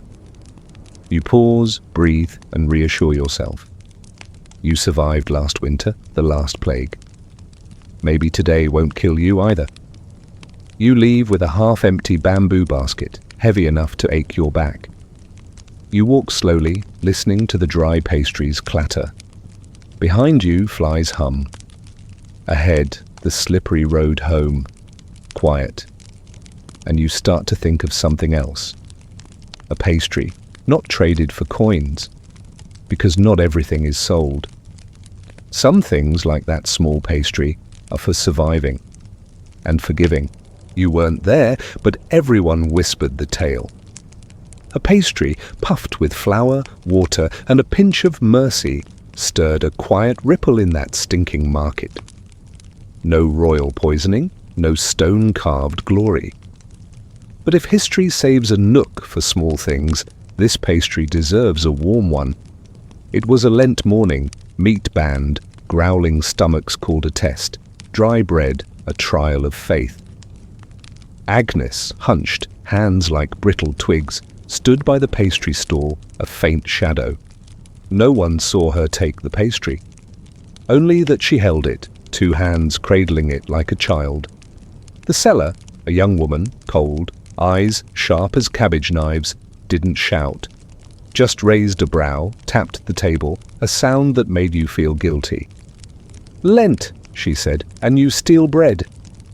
2 sins at once, one against man, one against God. She almost smirked. A crowd gathered like flies to fish, not hating Agnes, just bored of scrubbing pots or digging latrines. You, like them, stood back, ears pricked like a starving cat at a clanging lid. Someone fetched the priest. Sin always calls for the forgiver. He came, slow, brown robe swaying, steps soft as if afraid to crush someone's faith. He didn't glance at the pastry. He looked at Agnes. "Why?" he asked. No drama, no tears. She answered as if to the wind. It cried all night. I had nothing for its mouth but prayers. A man snorted, moved, or just smelling dried fish. A plump woman sighed, as if learning for the whole village. The cellar wavered but stood firm, like a church pillar. The air thickened, not from bodies, but silence. The priest didn't preach. He touched Agnes's shoulder, bony, cold, trembling, like a branch after rain. "How old is the child?" "5, and feverish," she said. A grunt came from the straw pile where a hen was laying. Then, as if signaled, the tension softened. The seller sighed, extended her hand. "Take it." But no next time. Not harsh, just tired. The pastry, hard, slightly mouldy at the edges, was wrapped in rough cloth. Agnes clutched it, like holding her own honor. She bowed her thanks, not deep, her back wouldn't allow. Then she walked off, steps light but pressed deep into the dirt, as if someone should remember. No applause, no one chased her to thank her for the child. But the story lingered for a week. And you, skeptical of miracles, felt your heart soften like well-kneaded dough. A young man tried the same later. Stole a loaf, not for hunger, but curiosity. Caught, beaten, shamed in the market. Mercy, like pastries, isn't for everyone. You think of Agnes at night, by a cold hearth, feeding her child with trembling hands. Each dry, bland bite, warm in heart, is something the child won't recall, but Agnes will never forget. In that world, surviving wasn't victory. It was a small miracle. Next morning, the priest visited her tent, brought a handful of greens, not enough to fill, but enough to say he believed her. No one spoke of it again. Good deeds in that village were kept small, as if the wind might steal them. You gaze out your window where onions sprout in a straw basket. Wonder if you stole today, a crust, a kind glance, would anyone forgive you? You smile. You live in a time of real pastries, no mold, no explanations. Yet you're hungry. Not your stomach, but your heart. Craving a crumb of unasked kindness. A small gesture, an understanding look. In the sleep creeping near, you dream of that pastry.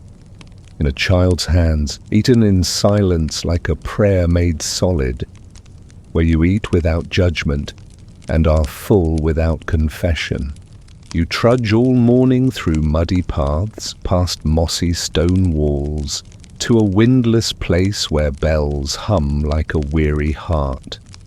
The monastery isn't your dream. It lacks the high walls and faint chicken dung scent from the back garden. But here, unlike the world beyond the gate, you're not just a walking stomach. They ladle soup for you, slow, not stingy, but as if each spoonful is sacred. You sit by the doorstep, clutching a chipped wooden bowl. It's warm, not just from heat, but from young turnips, old cabbage leaves, and dried beans, soaked since last night. Each sip whispers, no rush, no noise, tastes of earth, smoke and patience simmered soft as time itself. You glance at the ivy-draped stone dome.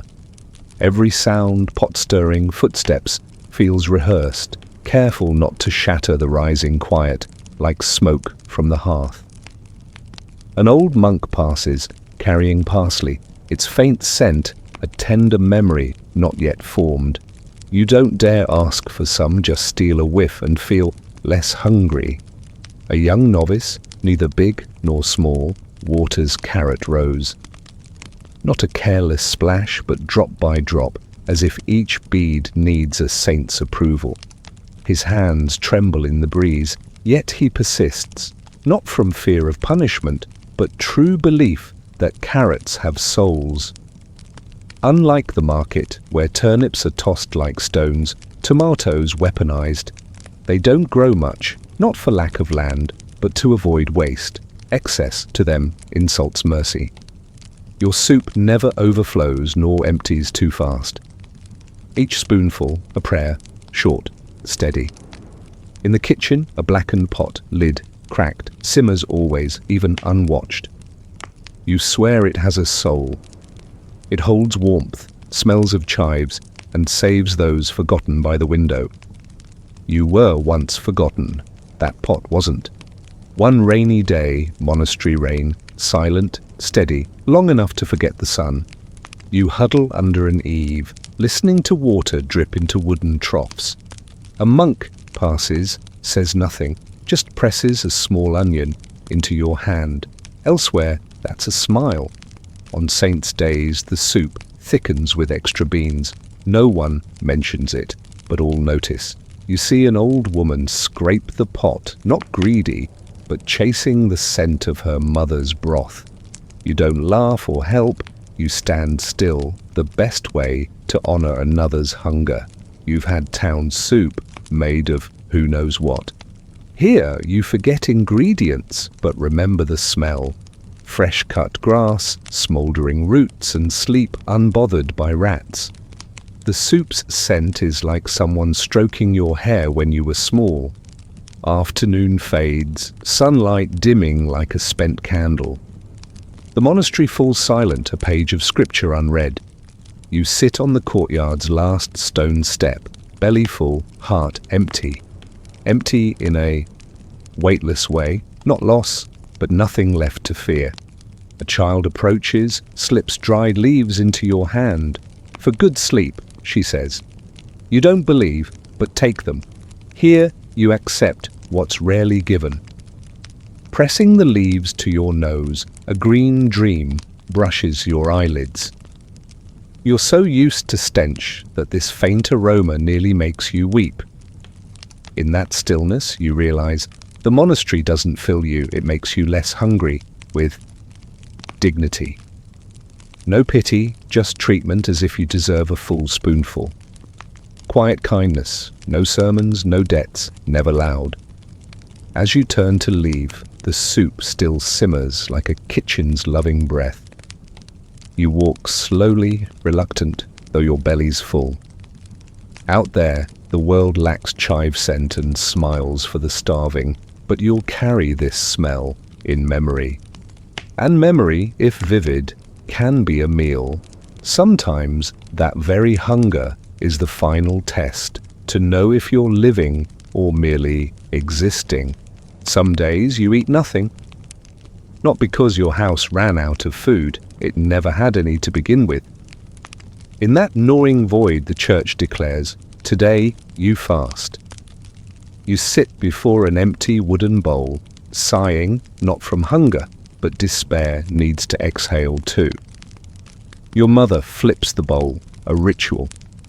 You think, with nothing to eat, fasting or fading is the same. You don't dare say it. The priest lives at the village's end. He'll forgive a thief, but punish you for questioning God. You once thought fasting was a choice. Number, it's a holy duty. A gentle sentence, scrawled in Latin, nailed to the village gate. Every Friday, and all through Lent's endless gut moan, you abstain, not for health, but to scrub your soul clean. No one asks if your soul's hungry. Meat's forbidden. Eggs, too. Milk, banned. Cows bring sinful, creamy joy, unfit for heaven. So, what do you eat? That question once made you, a child, weep, until you learn tears only dry you out. Sometimes you spot pork fat dripping from a neighbor's pot. You stare, not craving, but jealous. They have something to sin with. You just have purity and an empty stomach. Once, you caught an old woman chewing under an eave. "Is that ungodly?" you whispered. She grinned, gums bare, and said, "God's busy. He won't mind a boiled turnip." You didn't laugh, but your heart felt ladled a spoonful of warm soup. You dreamed of eating meat on a fast day. Waking, you found you'd chewed your tattered blanket. You meant to confess, then realized, blankets aren't meat, so you slept on, face to the wall, dodging visions of imagined chicken thighs. Fast days outnumber harvests. Just when life gains flavor, the church warns its temptation. You, a small believer with a loud stomach, stay silent, nod, and count beans like sins. God might pardon a murderer who repents, but he's strict with fish eaters on Ash Wednesday. You saw a man punished for hiding salted meat under his table, his name inked red in the priest's sin book, bold as blood, or your dreams of roasted flesh. Yet some old monks, eyes foggy as dawn mist, ladle you extra porridge, no words, no loud prayers. They set the spoon down, knowing God's generous, but guts aren't. You nod thanks, silent lest you cry. On those days you feel close to your soul, maybe because nothing distracts you. No meat's aroma, no simmering pots, no flickering fire, just you, the wind, and your stomach chanting prayers. You fancy yourself a saint, a very shaky, starving saint. If God died for man, surely you can skip a meal, but it did. Tomorrow's another fast. Adults preach, children slump. Sermons stretch like sun-dried intestines. No one dares cut them short.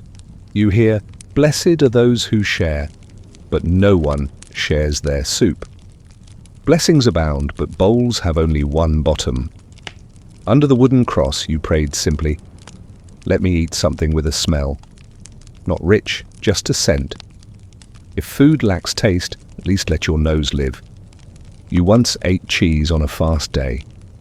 That night, you didn't sleep, not fearing God, but writhing from stomach pain. Divine punishment, you thought. Or maybe the cheese was just old. When Lent ends, you don't cheer, you just chew, thicker soups slower. Another Friday looms. God and the priest are always watching, counting every bite. You don't hate fasting, you hate the pretense, like nobles claiming they fast to purify while their cooks simmer greens in beef broth. You wished you were a vegetable at least boiled in that stock. Still you attend Mass, bow, abstain, for fear of hell. But if it's eternal fire versus eternal hunger, you're not sure you'd choose. Sometimes flames sound kinder than your belly's midnight wail. When snow falls, bread's hard as stone, and the only warmth is from prayers you're not sure are heard. You don't know when winter starts. Just that one morning, your toes, poking from the straw, freeze like forgotten turnips. You force yourself up, greeted by your stomach's war drum growl. Winter's familiar, saddest hello. You wrap an old cloth around you, too short, too thin. At the door, your breath turns to mist, not dragon's fire, just cold air meeting an empty you. Snow blankets the ground, thick as monks' vows, beautiful, cold, inedible. You scoop handfuls, hoping for a stray root. Not for taste, anything chewable beats sermons. Winter bread's limestone hard. You don't bite, you chip. Crumbs fall like gravel. You gather each speck like gold. No one calls it a meal. They call it jaw practice. Soup's just colored water. A hint of onion, maybe salt, if lucky. You stir, wondering, am I eating or cleaning the pot? Your mother says, imagine. You try, but your imagination's starving too. Kids scour fields, not for play. They dig snow for withered grass or unrotted roots. You saw Toma eat a root and grin like he'd won a prize. Tasty? You asked. Dunno, he said. Never ate enough to compare. You find a frozen hen dead in the yard. You reach, but your mother warns, that's the pastor's. You leave it. Sin's one thing. Stealing from the church is double hunger. Rats invade, seeking food. They find nothing. You and the rat lock eyes. Fellow sufferers, different species. You don't shoo it. A fleeting thought, if it dies, it's a meal. They say winter's for rest, reflection, closeness to God. Maybe in monasteries with hot porridge and wool blankets. Here, you're just close to starving. Each morning, you don't pray first. You check if you're alive. If your heart beats and stomach groans, you rise. If not, you linger, hoping cold takes you gentler. One day, you see your father by the hearth, no fire. He stares at phantom logs chanting silent spells. Hungry? You ask. No, he says. Just miss the smell of meat soup from 3 years ago. You don't recall it. You've only known 2 conscious winters. At night a neighbour moans, stomach aching, not from overeating but nothing. You learn hunger doesn't kill fast. It tortures slow like a priest's droning sermon while you shiver. Snow buries a dead sheep. You stare, recalling sermons about letting the dead rest. You walk away. All night that sheep haunts you. No dreams of fire or home, just of being a wolf, eating without punishment. Rumours speak of city storehouses, grain, flour, even wine. But only soldiers and nobles enter. You glance at your bare feet, then the snow, and crawl back to your straw. You once thought winter was the enemy. Now it's kin, harsh, cold, starving you but inescapable. It lingers day and night like a sour aunt at the kitchen door. You don't know how long you'll live, but hunger's the strictest teacher. No lectures, no whips, just quiet weight loss, trembling, and a crumb cherished like treasure. Some winters drag so long, the only meal left is faith you're starting to doubt. You thought you knew hunger, 3 days without food, saltless porridge, gnawing chicken bones to white relics. Then 13:15 came. You weren't hungry before, you were just practicing. Rain fell in May and never stopped. Fields turned to ponds, barley sprouted on stalks, then rotted. Farmers stared at the sky, waiting for an apology. You recall the last ploughing day, mud to your ankles, oxen coughing. You slithered like a starving snake escaping its den. The man beside you muttered prayers, not for rain to stop, but for something edible before the village drowned. Harvest never came. Only the season of scraping roots, gleaning husks, stripping bark, clawing mold from walls. You ate moss, not tasty, not filling, but it didn't flee, scream, or need cooking. Village kids grew so thin their laughing faces creased like old bread folded double. You joked little Thomas might blow away like a leaf. Then the wind came. Thomas didn't fly, he didn't wake. Whispers from the next village. They ate dogs, then cats, then each other. Some said a mother boiled her newborn. True or not, they buried her and kept the pot. You found a dead rat in the shed, not rotten yet. You thought, thank God it died before me. You skinned it, rinsed it in rainwater, boiled it like a delicacy. Neighbors asked about the aroma. You said, faith. On the village path you saw people sitting still. At first you thought they rested. Closer, their open eyes didn't blink. You didn't ask their names, just tipped your hat as if the corpse could hear your greeting. You dreamed of a feast, roast meat, sweet cakes, thick butter, honey golden as sunlight. You woke licking a cold stone. In church, people prayed more than ate. You knelt all night, feet numb as wood. Not from faith, but what else was there? Your prayers turned to questions. If you're here, why is my stomach louder than your voice? Corpses piled too fast to bury. Kids asked, why is he sleeping outside? Adults said, he's done with his last meal. No one laughed. It wasn't a joke. You saw a man clutch grass like treasure, wilted, muddy like a dead man's hair. He sat under an eave, chewing strands. You watched and saw yourself in days to come. Each day alive was a victory.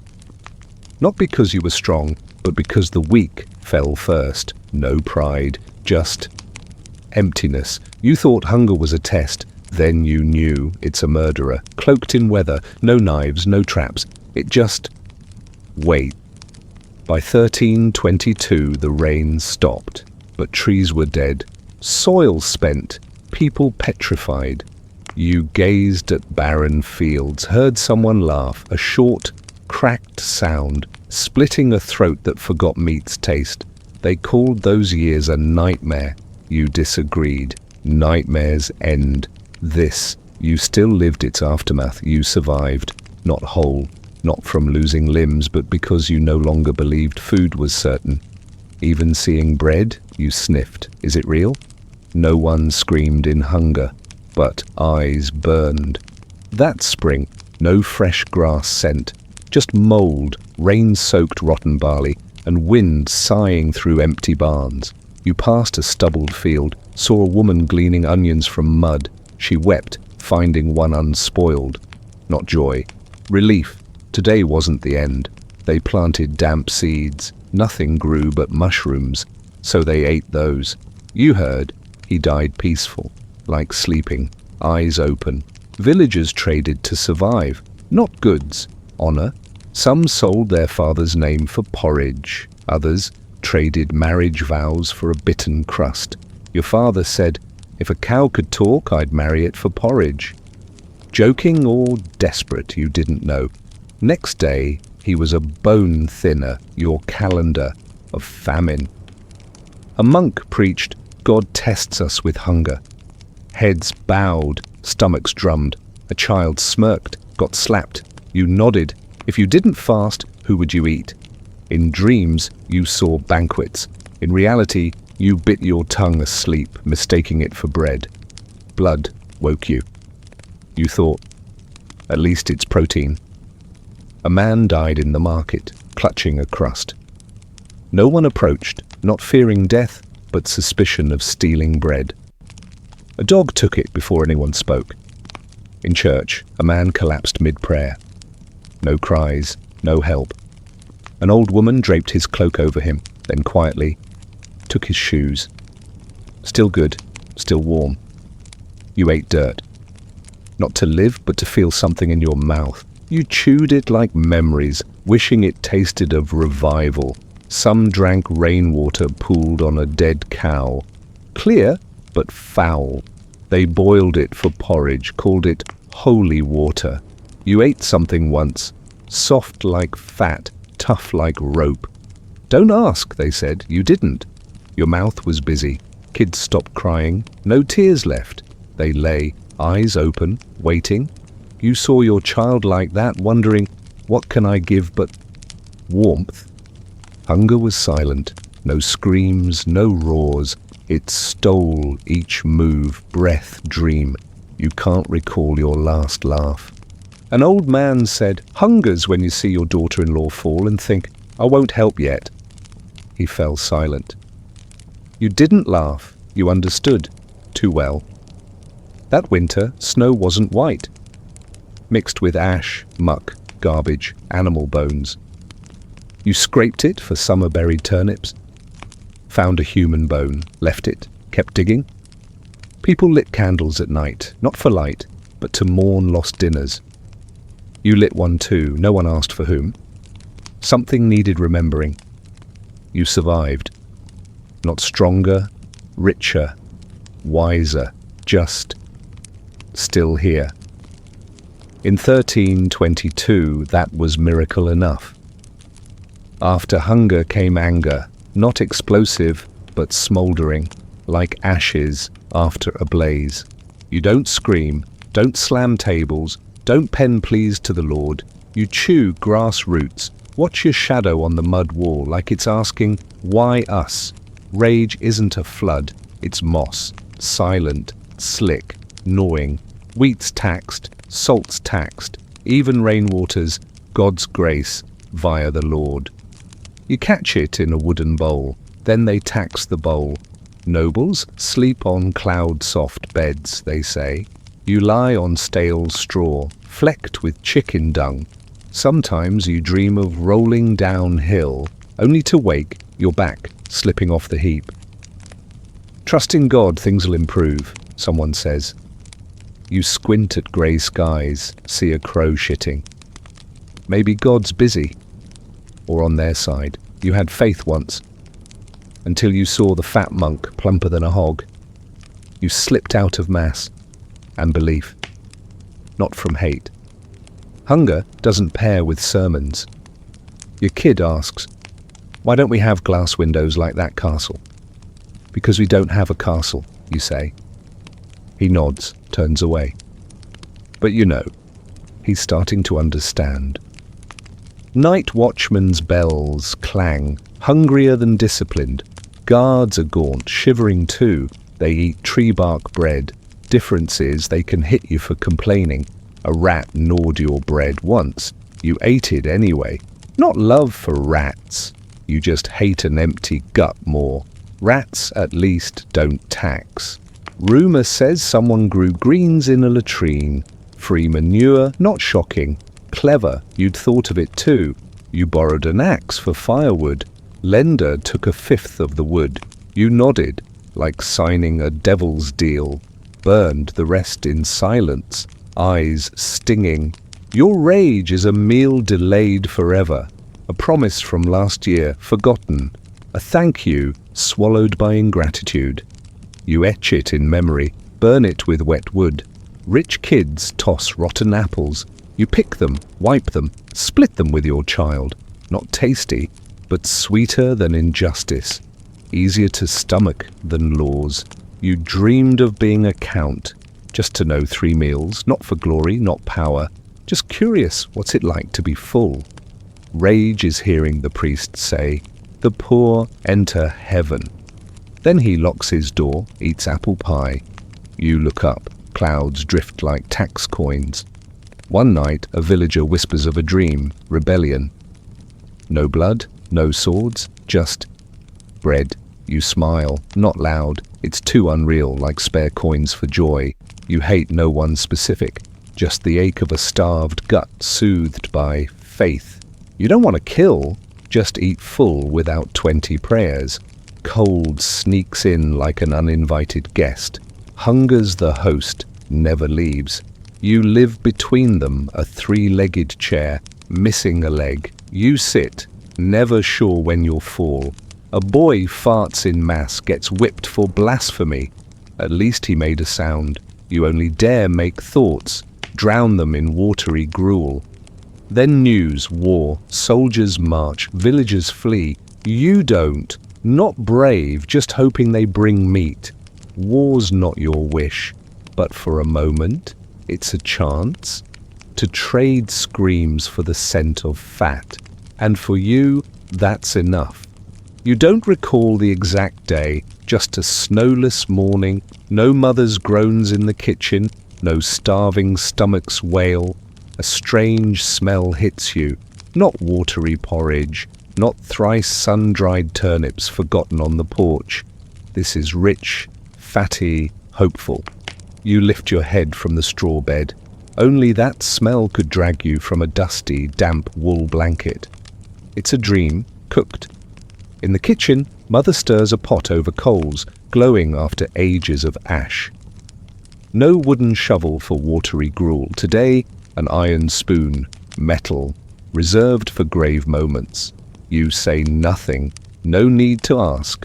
Your eyes lock on the pot. Through thin steam you see it, a dark brown mass, floating like an island in a misty sea. Meat, your mother says, no secrecy. Too many died, there's extra. The words should horrify. Instead, you're grateful. 1 spoonful, small, but enough for greasy lips and a guilty heart. Someone died, and you ate their unneeded share. The plague didn't just take lives, it took mouths. Fewer hungry bellies meant more food. Simple math, silent tragedy. They say lords left tenant corpses unburied. Wheat rotted in fields, meat forgotten in cellars. For a fleeting moment, the poor weren't utterly poor. You saw a meat parcel dangling by the teacher's porch. Not to eat, to smell. Hung high, a promise. Pray hard, maybe lick a scrap. You recall bread without sawdust. It smelled of wheat, a scent like your grandmother's lullaby. Greens appeared at market, not weeds or dog grass. Kale, an onion, an ugly but real carrot. Meals felt kind, not delicious, but enough to call eating. Just as your stomach learned fullness, your mind relearned submission. Nobles disliked peasants eating like men. Social disorder, they called it. Laws came, not on stone, but leather, black ink, wax seals. Commoners, no silk, no rabbit meat, no excess salt. You remember that day. Gnawing your last bone when the Lord's men passed. They didn't ask how you survived, just if you had a permit to cook it. You laughed, stopped. They didn't laugh back. They fined your mother, a tax on illicit meat. You wondered if happiness needed a license too. Back to thin soup, dried turnips, riceless gruel. Meat became a memory, like an old friend who once bought coffee then vanished. They whispered, "God's testing us." You thought maybe God's napping, or dining at noble feasts where roasted goose is swept off tables like trash. The time for meat was gone, not because you're unworthy, but because someone decided hunger keeps you humble. You heard of a palace cook, surrounded by meat, wine, butter, spices, yet haunted by memories of watery gruel and stone-hard bread. Even near thrones he recalled the mouldy smell of onion cellars. You wonder, if someone like that remembers you, maybe hope hasn't fully rotted. Maybe meat's taste will return, or at least a good story to hear on an empty stomach. You weren't born for grandeur, you were born to peel turnips, chop wood, scrape pots. Then, through a haze of forgotten luck, maybe a stray rosemary sprig or a soup that didn't kill, you landed in the royal kitchen. They call you Gorm. Not for swords or glory. You worked near a forge once. Your real name got lost in a batch of burnt bread. Gorm stuck. The royal kitchen dwarfs any you've known. Vast as a church, hot as a forsaken summer. No scent of hunger here, only excess. Each morning, you wade through dozens of simmering copper pots. Butter melts like altar wax. Spices, pricier than life, scatter like ashes from a divine flute-off. Mistakes aren't allowed. A bland soup could vanish you like a rumour. A torn roast swan could demote you from cook to dog drummer. You thought cooking for kings was an honour.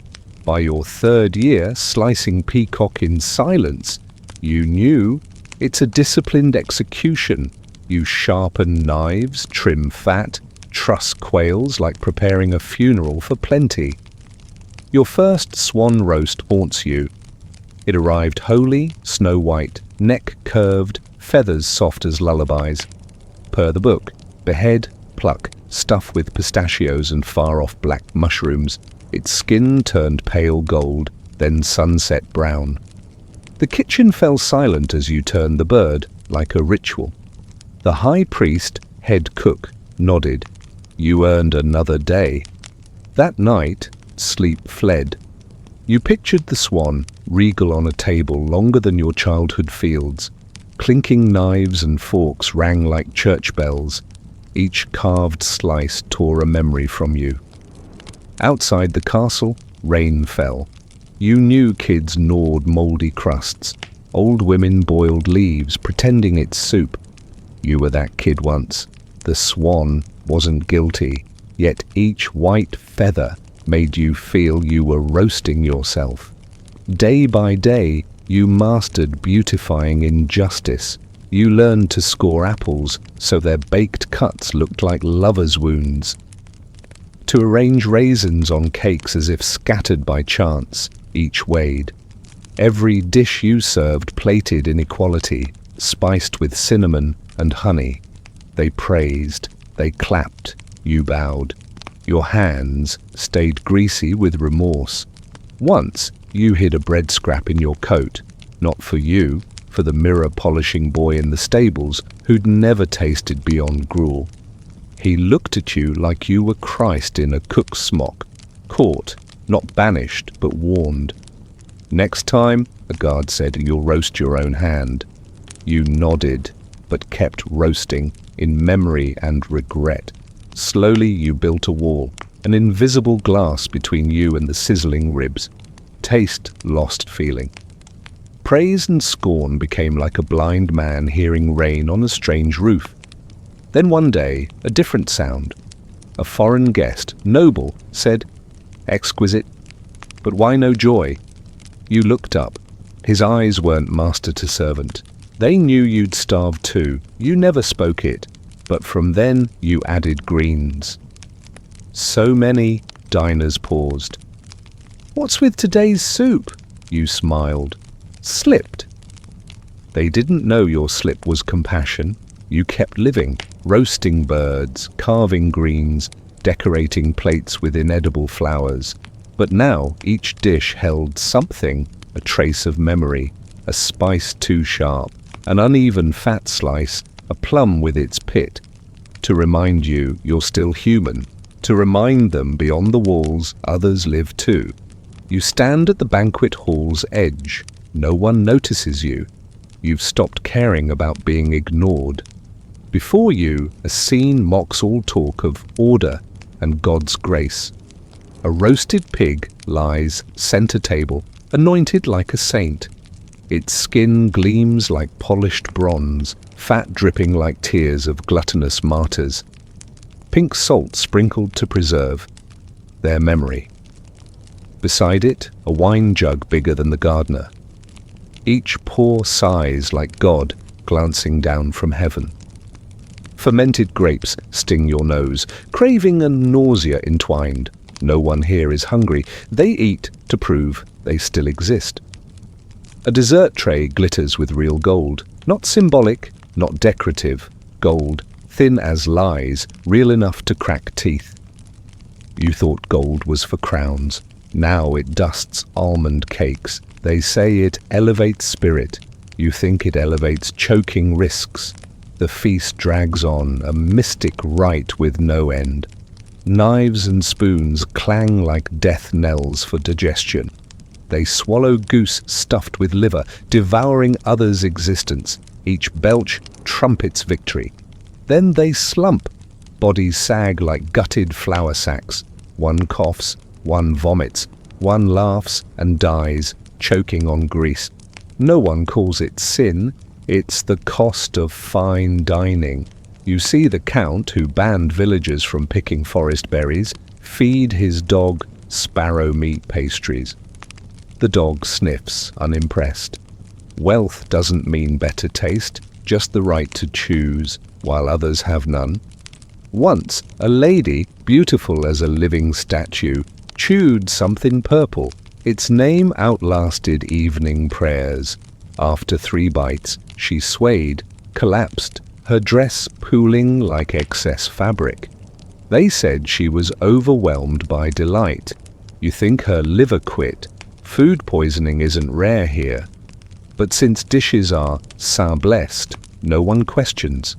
Until a duke, belly swollen like a festival drum, died on his chamber pot in a pose no one wants etched. The doctor arrived, checked his pulse, said he ate his own pride. They laughed. You knew he wasn't joking. An old monk once said starvation's death is painful, but excess's death is shameful. You're not sure you agree. A starving man dreams of bread. An overstuffed one dreams of escape. One night, clearing the feast, you eye the remnants. Half a quail, abandoned. Grapes crushed underfoot. A cake, sliced and discarded for wrong flavor. You gather them in a small basket. Not for you. For the gatekeeper, stableman, floor scrubber. They don't ask what it is. They eat. No thanks. Gratitude amid injustice only deepens sorrow. You don't hate the feasts. They're beautiful, artful, proof of an empire's creativity and pride, but you hate their fallout. Bloated bellies, shriveled hearts, wine-filled goblets, compassion's drought. Elegant laughter, drowning out the poor's coughs in the kitchen's corner. The month's final night brings the grandest banquet. You roast honey-glazed venison, plate fresh figs, light 24 candles, one for each hour. They don't worry about the next meal. Then you slip to the back kitchen, sit by the cooled hearth, eat a raw turnip, dipped in salt. It's not good, but you know its flavors. Earth. Salt. Truth. Ever heard the bubbling in a straw hut? Not rich soup or fragrant broth, just water, a pinch of oats, maybe salt if luck's kind. It promises little, but stirs a huddled child in the corner to open their eyes. You don't know why you hope when you smell porridge simmering. Instinct, maybe? Habit? Or because without hope, you'd collapse and sleep forever. You sit on a torn sack, knees clutched. It's dark, no moonlight, just damp air and smoke seeping through roof gaps. Wind whistles through the wooden door, tangling stray straw on the dirt floor. Footsteps crunch like a hungry beast rummaging in a dream. Then a wooden spoon taps the iron pot, soft, chiming. A poor man's church bell, not loud enough to wake, but enough to spark strange gratitude. You and your siblings exchange looks, no words, but all shuffle closer to the fire. The hearth, a dirt-ringed pit, glows like your grandfather's last gaze. Old folks rarely survive a second winter on thin gruel. Your mother ladles porridge, each bowl's chipped, like the blacksmith's tooth, but deep enough for the watery stuff. No one fights. No one has the strength. You take your share, lift it to your face. Steam beads on your hair. A lone oat drifts in murky white. You sip. It's bland as melted snow, but warm, the rarest treasure now. Across from you, your little brother, in a patched sweater, 3 old ones stitched together. Each slurp unravels a thread. You once thought it had become a blanket, then a rag, if winter's cruel enough, kindling, the life cycle of cloth and people. In the corner, your father mends a basket. His hands, cracked like December fields, weave wicker with care. He eats little, not from fullness, but soldier's habit. War survivors know how to starve, so others gain a day. You don't ask about his past. Here, the past matters less than today's porridge. Another sibling gnaws dry bread. Wood-flavored, they whisper. Teeth grind like stone being shaved. No one laughs. Laughter takes energy, and it's too normal. Your mother adds water to the pot, enough to pretend tomorrow's meal exists. Everyone knows it fools faith, not stomachs. Outside, the wind hums, not fierce but stubborn. It probes every crack like a petty explorer. Sometimes it wails like a cry, then quiets. You sip your last spoonful, warmth fading in your gut. It doesn't fill you but keeps the cold from curling you tighter. Your eyes droop, not from exhaustion, but a fleeting peace. You vaguely hear talk of potatoes tomorrow. True or not, it doesn't matter. In that moment, you believe. You sleep. Not deeply, but enough to dodge the cold gnawing your feet. Outside, snow falls. Light, but enough to paint the sky like a forgotten dream. In that dream, a strange sight, a radiant room, a long table, jars of spices, real ones, centerpiece. Not for show, for seasoning, spicy, fragrant, bold. You wake, knowing it's unreal, but you smile. On some cold nights, a dream is enough, and you dream on. Of what's next? You dream. Not the soft kind under feather quilts. You've never had those. A dream born of an empty gut, cold seeping through old straw, and your stomach's drumbeat wail. In it, you're somewhere warm, not Europe's grey winter light, but real sun, the kind that makes your skin sweat instead of crack. A strange market surrounds you. People in thin robes, heads wrapped in white, scoop brown, red, orange, yellow powders. The smell's sweet enough to trick you into thinking you're eating, though your mouth's dry as coal. What's that? You ask a passerby. He says a word, kulmen. You don't understand, don't need to. You inhale deeply. Cinnamon, pepper, nutmeg, flood your nose. You cry, not from pain, but from longing for something you've never had. You wake, forehead cold, back aching. Before you, a pot of white water with wilted onion scraps, market leavings from 3 days ago. Spices a luxury, not for you, but for those behind great gates, where kitchens dwarf your hut, where cooks wear clean aprons not washed by rain. You heard nobles have soup just for smelling. They don't eat. Spoons swirl. Noses savor saffron, anise, dill, like Bach's notes poured into bowls.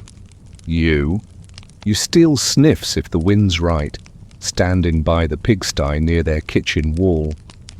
As a child, before you knew dreams aren't edible, You asked your mother, "When will we eat something with a smell?" She laughed, not joyfully, but as if you'd asked, "When will we be kings?" "Smells, child," she said, "are what the poor know only through air." The bitterest thing isn't hunger, it's remembering a scent with nothing to eat. You smelled roast pork once, last St. Michael's feast. The millers slaughtered a lame pig, its sizzling fat wafted through the village, a miracle on the breeze. You breathed it in, went home, ate plain porridge, and imagined it tasted of grease, no shame. Imagination's your only survival. When it rains, you tilt your face skyward, pretending it's wine. When sun shines, you smell scorched grass, picturing ground turmeric and black pepper. When you chew straw to dull hunger, you close your eyes, dreaming it's buttered bread with dill and sea salt. You know you're lying to yourself, but it's the only lie you can swallow. Every villager has a food dream. Some crave untasted seafood soup.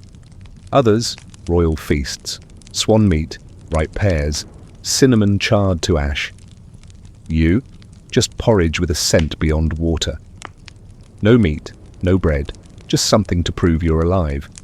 Tonight, on that straw pile, you pull a thin blanket to your chin. You inhale nothing but damp earth, mouldy cloth, drafty air. You close your eyes. This time, an Indian market, hundreds of shimmering spice jars, silver spoons, soups, red as blood, gold as sun, black as night, green as hope. You don't eat, you breathe. In that dream you weep. For the first time, you're not hungry. Morning comes, mouth dry, pot white.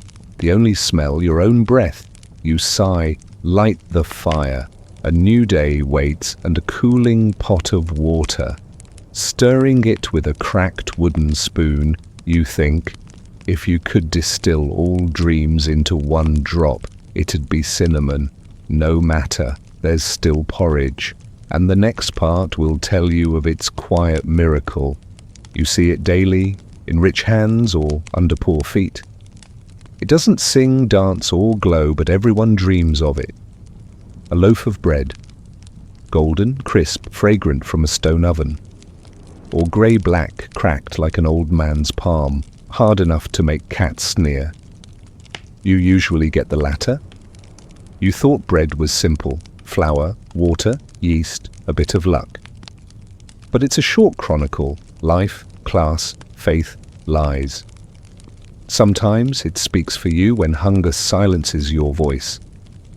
Highborn eat white bread, pure as their hollow forgiveness.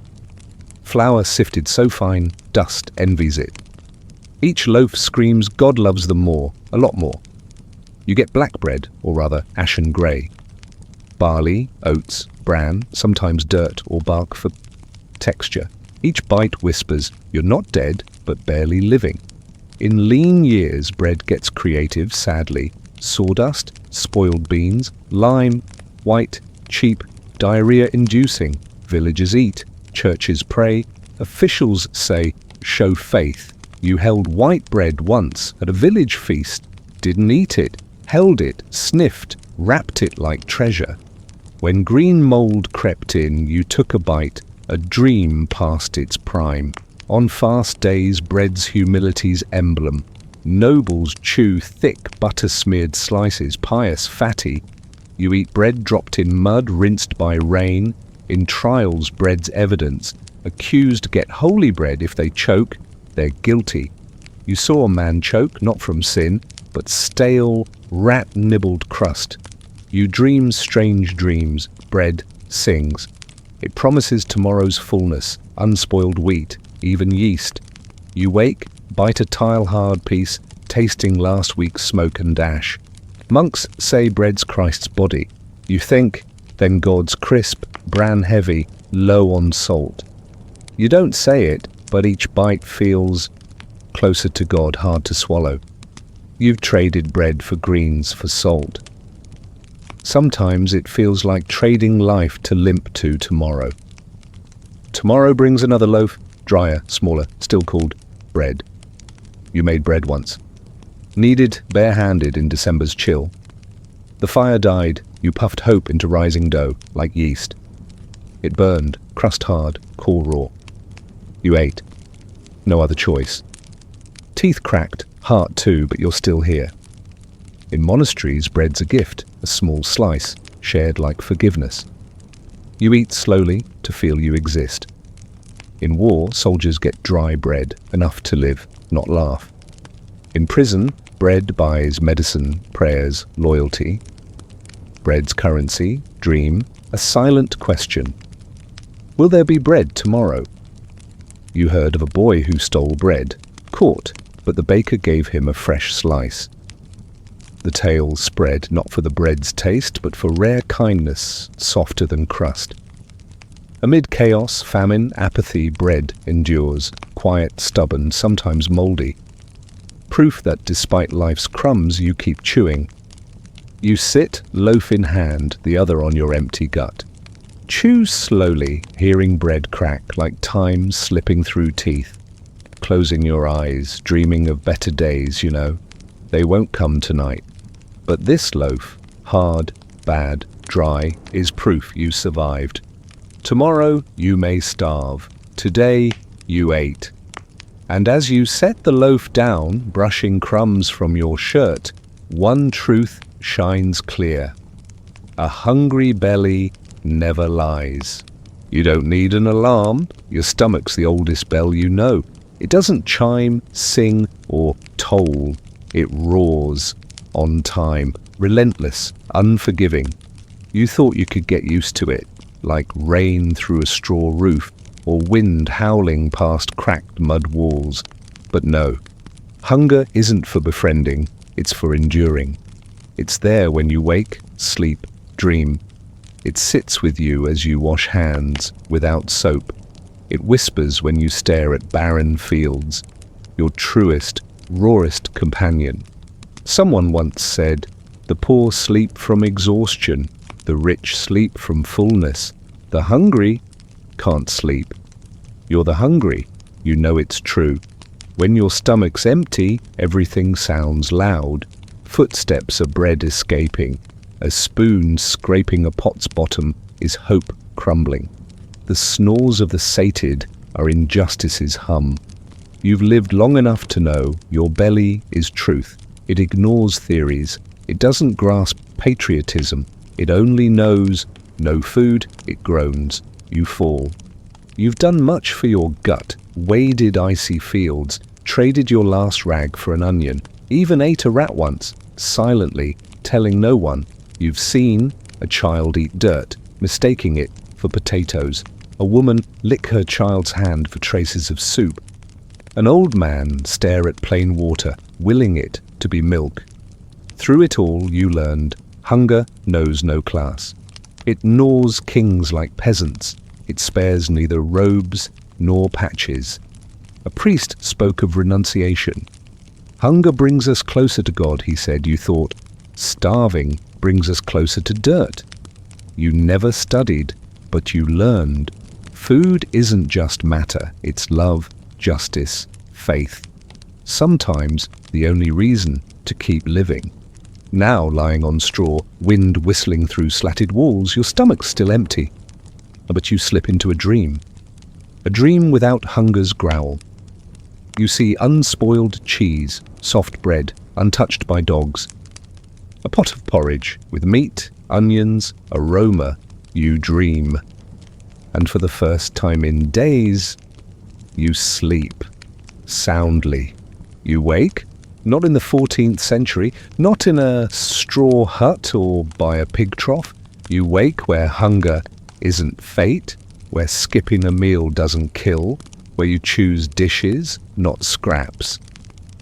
Opening the fridge, you sigh, relieved, and maybe you'll remember those who lived without it, who prayed for potato peels, who died from an out-of-season peach, who wept for a smoky pot of porridge. History isn't just in books, it's in empty stomachs, in untold tales, in dreams of spiced meals and human kindness. You asked, how do I sleep soundly in this noisy age? The answer: listen to an old story. Slow, sad, true. And as you drift off, know this: you live in a time when bellies needn't lie. Sleep well, and never scorn a slice of bread.